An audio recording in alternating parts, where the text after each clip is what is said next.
शादी की रात ये 3 गलतियां कभी मत करना। शादी की रात जिंदगी की सबसे खास रात होती है, लेकिन बहुत से लोग जज्बात में आकर ऐसी गलतियां कर देते हैं जो बाद में रिश्ते में दूरियां पैदा कर देती हैं। आज हम बात करेंगे इन 3 बड़ी गलतियों की जो इस्लाम की नजर में भी दरअसल नहीं। पहली गलती, गुस्सा और जल्दबाजी। बहुत से लोग शादी की पहली रात बगैर एक दूसरे को समझे गुस्सा, दबाव या जल्दबाजी का मुजाहरा करते हैं। याद रखें, ये मोहब्बत और एतमाद की रात है, डर और सख्ती की नहीं। इस्लाम हमें नरमी, एहतराम और अच्छे अखलाक सिखाता है।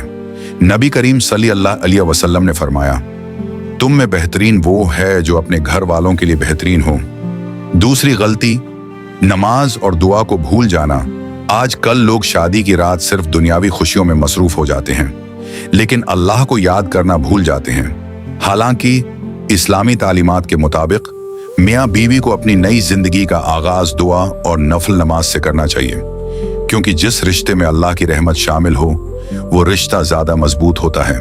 तीसरी गलती, बेहयाई और हराम चीजें। बाज लोग फिल्मों, डरामों या सोशल मीडिया से मुतासिर होकर गलत तवक्कुआत लेकर आते हैं। याद रखें, इस्लाम हया सिखाता है शौहर और बीवी का रिश्ता मोहब्बत, इज्जत और पाकीज़गी पर कायम होना चाहिए, न कि फहाशी पर।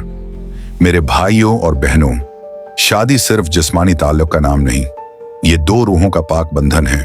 अगर आगाज अच्छा हो तो रिश्ता पूरी जिंदगी खूबसूरत रहता है। अपने शरीकी हयात की इज्जत करें, मोहब्बत से पेश आएं और अपनी जिंदगी में अल्लाह को शामिल रखें।